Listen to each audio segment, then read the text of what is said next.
Hey, Thrivers, and welcome back to another episode of Thrivin in Color. October marks Breast Cancer Awareness Month, and according to the American Cancer Society, an estimated 316,950 new cases of invasive breast cancer will be diagnosed in women.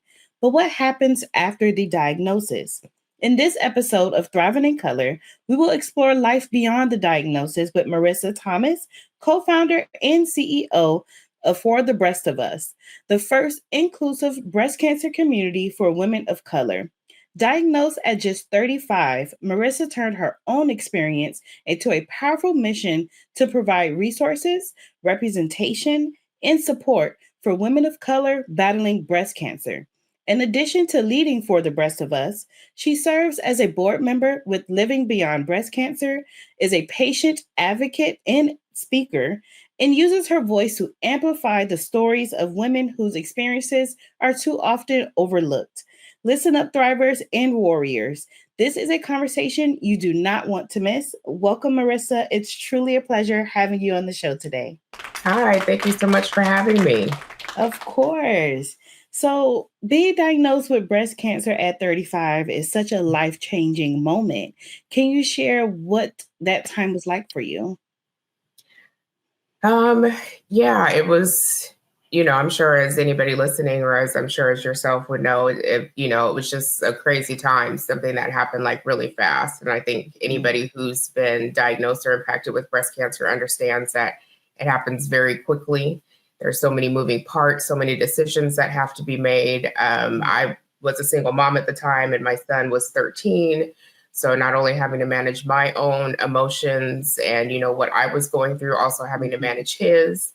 And, as Black and brown women, we tend to care a lot about everyone else around us more than ourselves. So I think I was more focused on making sure everyone else was okay more than what I was, dealing with. I worked in healthcare for 20 years, so I kind of knew what was going to happen. Mm-hmm. So I think it was more so just preparing my family and my friends. Wow. Okay. And I can get that, especially since you're working in the healthcare field. So it's like now I have to prepare my family, not so much me, but of course, as the time goes by, you definitely instill that into yourself as well. Right. I appreciate that. Mm-hmm. Now, how did that experience influence your passion for advocacy and the work you do today? I think it wasn't necessarily the experience of being diagnosed with breast cancer. It was more so me noticing that there were a lot of Black and brown women who were being diagnosed at a young age. And not only were we being diagnosed at a young age, but we were being diagnosed with aggressive types of breast cancer.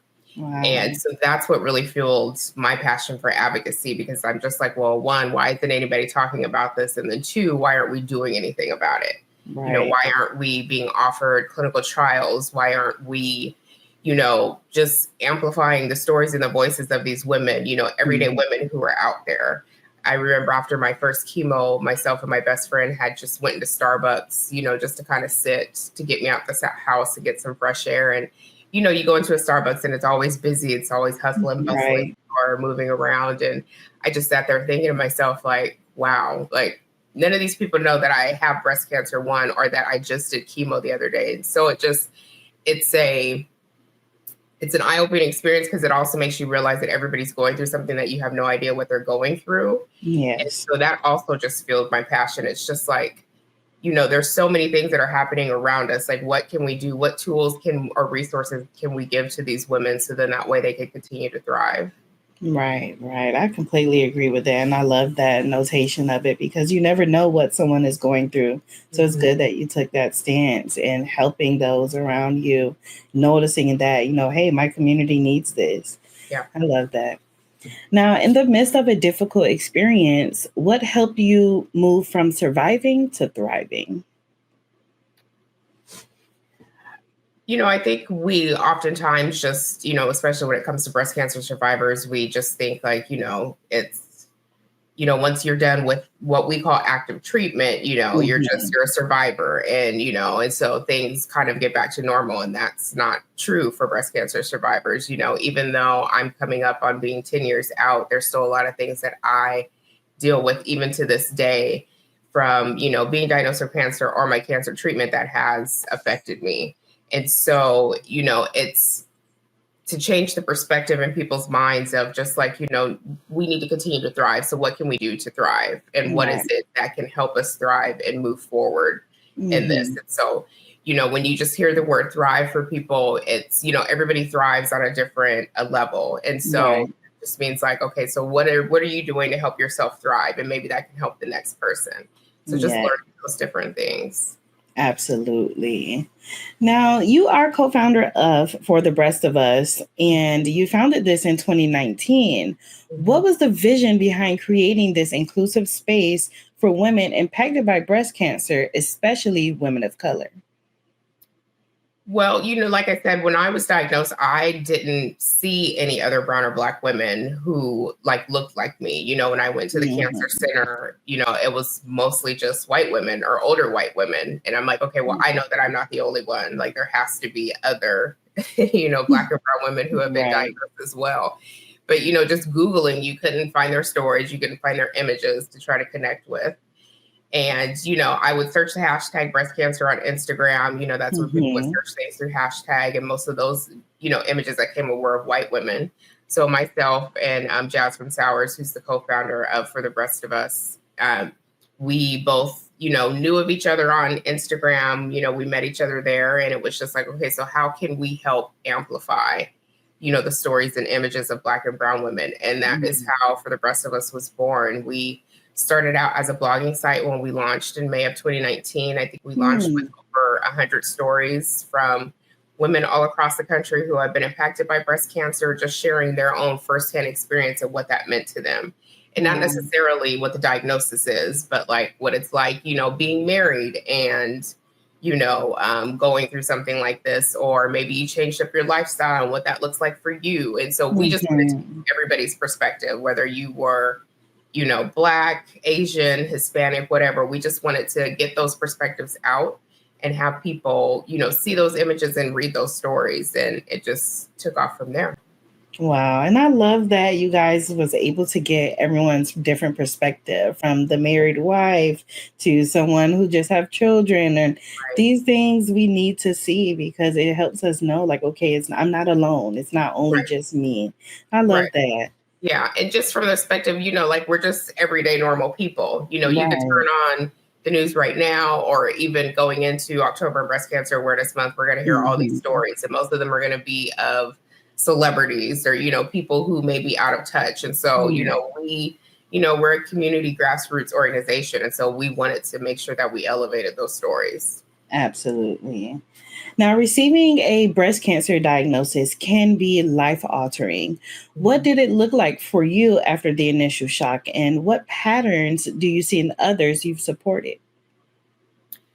Well, I think, as I was saying at the beginning, it's just, when you get a diagnosis like that, everything just moves very quickly. And, so, I mean, some of the advice that I would give people is just like, if you can, easier said than done, just take a step back, breathe for a minute, you get your team in line. And I'm not necessarily saying even just like your healthcare team, but whether it's, family and friends, somebody that can either go to the appointment with you or maybe listen on the phone and they can record that appointment for you. So just steps like that'll help you thrive. That'll help you get through all of the moments. You're going to forget so many things, and just those little things help. Okay. I like that. Now, life after treatment can look different for everyone. In your experience, what shifts, whether emotional, physical, or social, do women typically go through during this transition? Body image, body changes. When, myself and my best friend would laugh after I was diagnosed. It's just like, oh, okay, well, I'm finally going to get this 6-pack, girl, because I'm going to lose all this weight. And that didn't happen at all. I ended up gaining weight from all of the medications and the treatment that they had me on. So it's definitely just the body changes, the body image. It's something that you deal with, probably for a lifetime. I would say just not even necessarily being the same person, not even image wise, but just knowing that, your life is completely different now, whether you want to step into advocacy or if you just want to take a different path. I remember a woman telling me that she was married and she her marriage was kind of had the ups and downs, and then she was diagnosed with breast cancer. And, she felt like maybe the reason why she was diagnosed with breast cancer was because it was telling her that it was time for her to leave her marriage because it was cancerous. So there's so many different, layers and different things. And I think people just take those things in, and, you just have a different appreciation, not even just for life, but just an appreciation just in general. Yes, absolutely. And I can definitely understand that because it's something that's happening to you. So it's like you get that different perspective on it and you're just like, it's time to live, just keep living. Right. I love that. Beyond the physical healing, what role does caring for your mental health and practicing self-care play for women in the journey during and after treatments? It's, definitely one of the things that I recommend is, telling people when they're going through treatment is get you a mental health provider if you're able to, just so you can talk to somebody who's unbiased and you can release everything. A lot of us tend to dip into, depression, especially when you're going through treatment. I know that I personally did as well, just again, because you don't look the same. You're going through treatment and it's just taking a ravishing on your body. And so that's the biggest part. We partner with some other organizations where it's just like, let's try out yoga or mind body flow and see how that helps. And maybe that'll open up something for you, just little things like that. Or even if it's just like, let's get a nutritionist on board and, talk about nutrition. And it's not saying that you have to do a complete 360 and change up your whole lifestyle, but maybe there's just different tweaks that you can do. And so those things actually help, mentally.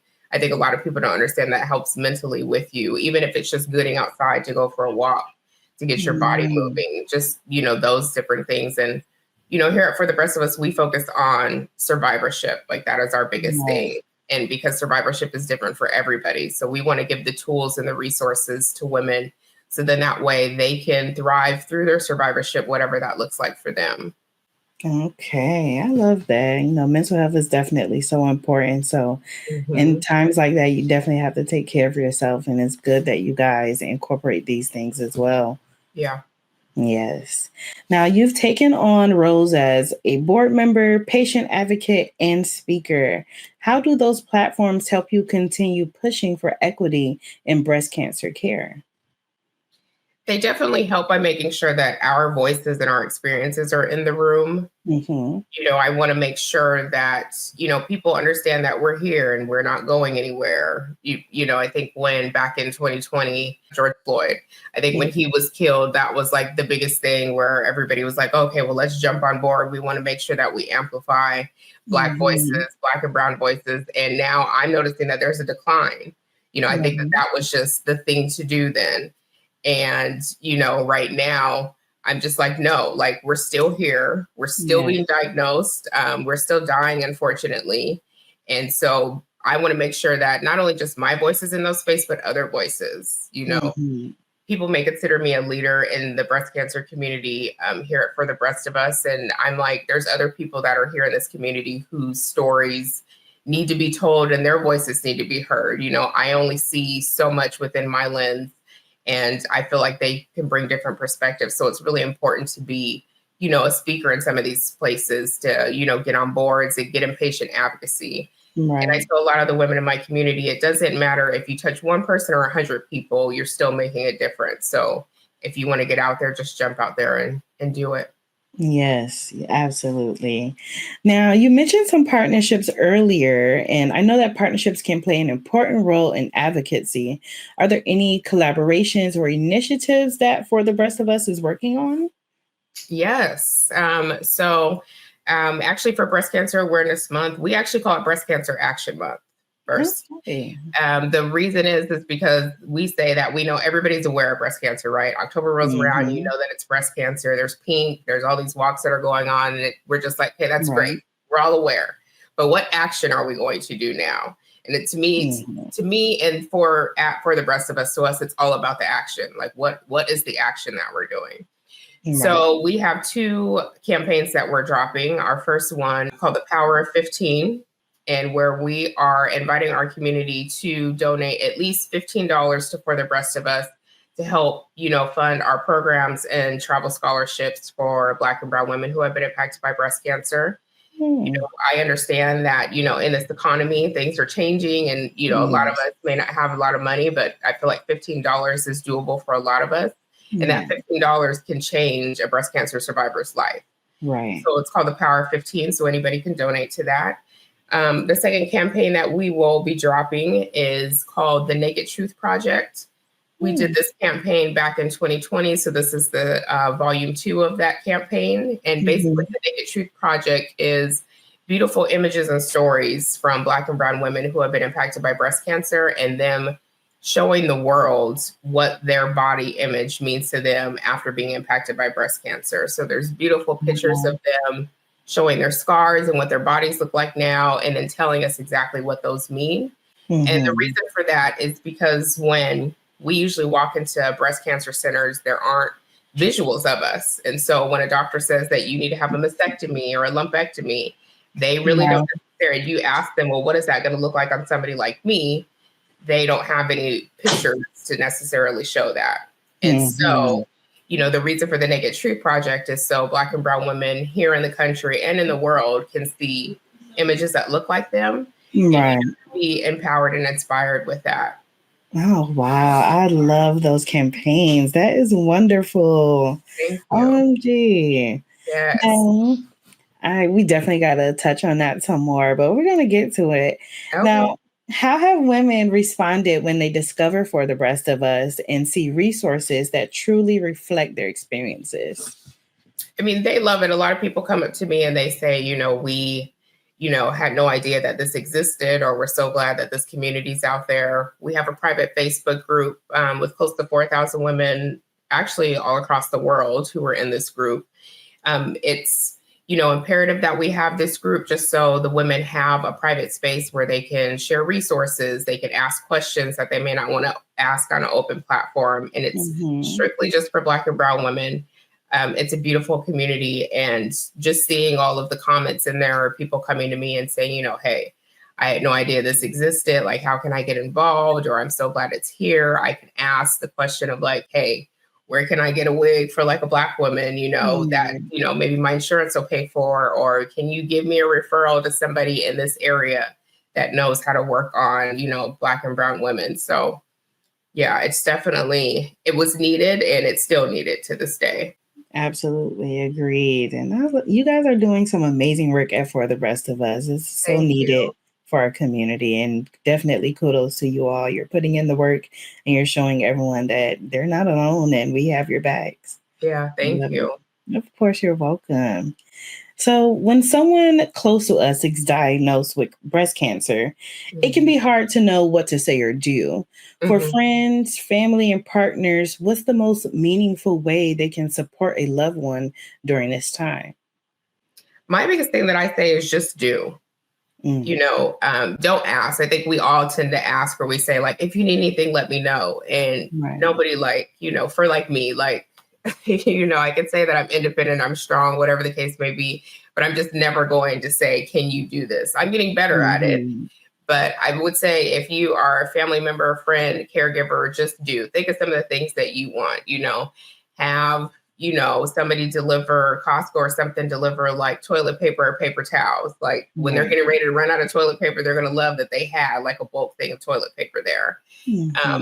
Give or send gas cards, just little things like that. Or maybe even have, a housekeeping service just come in and deep clean their house. Those little things, just think about the everyday things, mundane tasks that maybe you don't want to do or you have to do. And then just do that. And even if the person says like, oh, I don't need it, just do it anyways, because in the long run, they're going to wish that they had it. Yes. I think in terms of saying something, sometimes you just don't have to say anything. My friend would come over, when I was in the midst of chemo and couldn't move, and would just sit on the couch. And sometimes they just need somebody there. You actually just don't even want to talk to anybody. I'm sure you probably had moments where it's like, I don't really want to talk to anybody, but I wish I had somebody there. Yes. So just those things. And sometimes you just don't have to say anything at all.